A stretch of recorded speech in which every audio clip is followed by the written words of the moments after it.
नेपालको प्रधानमन्त्री आखिर कसरी छानिन्छ? धेरैलाई लाग्छ होला प्रधानमन्त्री त हामीले भोट हालेरै चुन्ने हो। तर के साँच्चै त्यस्तै हो त?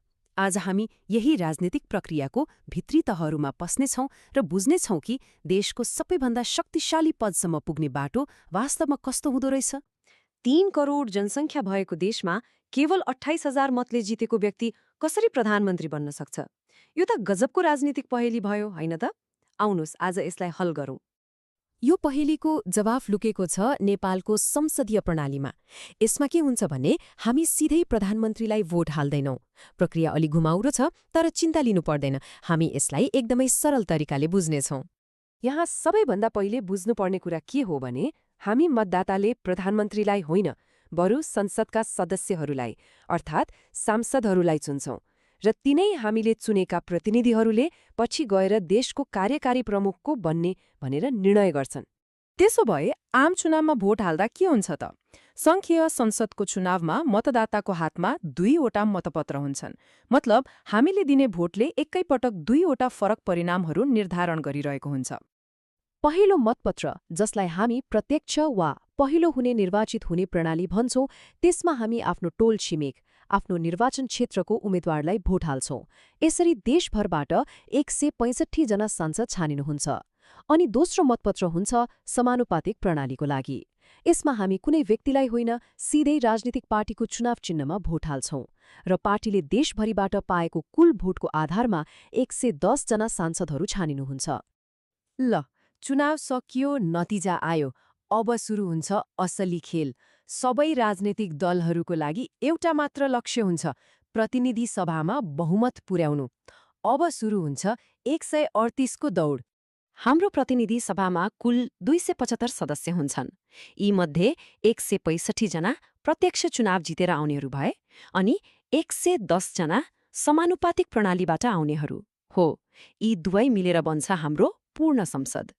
र यही 275 सदस्य भएको सदनमा सरकार बनाउन र सत्तामा रहन चाहिने जादुई संख्या हो 138। किनभने 275 को आधाभन्दा एक बढी अर्थात् बहुमत भनेको 138 हो। जुन पार्टी वा गठबन्धनले यो संख्या पुर्यायो उसैको हातमा पर्छ सत्ताको चाबी। अब यो 1338 को आँकडासम्म पुग्ने बाटो कस्तो छ त?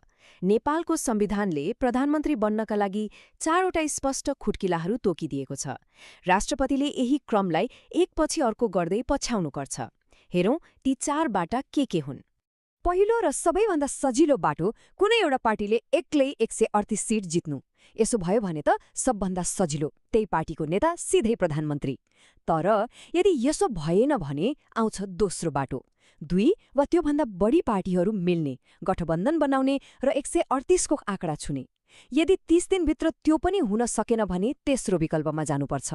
संसदको सबैभन्दा ठूलो पार्टीको नेतालाई प्रधानमन्त्री बनाइन्छ र अन्तिममा यदि तेस्रो तरिकाबाट बनेको प्रधानमन्त्रीले पनि विश्वासको मत पाउनु भएन भने कुनै पनि सांसद जसले बहुमत जुटाउन सक्छु भनेर आधार देखाउन सक्छ, उहाँ प्रधानमन्त्री बन्न सक्नुहुन्छ।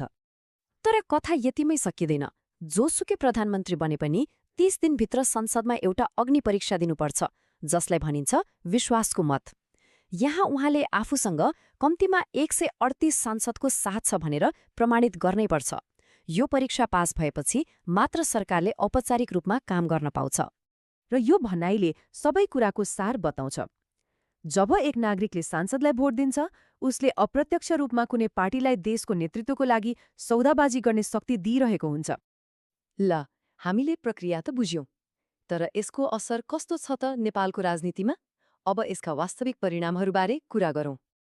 यस प्रणालीको एउटा सिधा असर के हो भने नेपालमा प्राय गठबन्धन सरकारहरू नै बन्छन्। यसले गर्दा कहिलेकाहीँ साना दलहरू पनि शक्तिशाली किङमेकर बन्न पुग्छन्। उनीहरूको भूमिका महत्त्वपूर्ण हुन्छ। तर यसको अर्को पाटो पनि छ। हामीले देखेकै कुरा हो, देशमा बारम्बार राजनीतिक अस्थिरता निम्तिएको छ। छिटो छिटो सरकार फेरिदा दीर्घकालीन नीति र विकासका कामहरूमा बाधा पुग्छ। त्यसो भए अब सुरुको पहेलीमा फर्कौं। त्यो 28,000 भोटको रहस्य अब खुल्यो होला। त्यो भोट त केवल एउटा स्थानीय निर्वाचन क्षेत्र जित्नको लागि थियो, तर प्रधानमन्त्रीको पद भने चुनाव जितेर मात्र होइन, संसदभित्रको जोड घटाउ, गठबन्धन र राजनीतिक वार्ताबाट जितिएको थियो।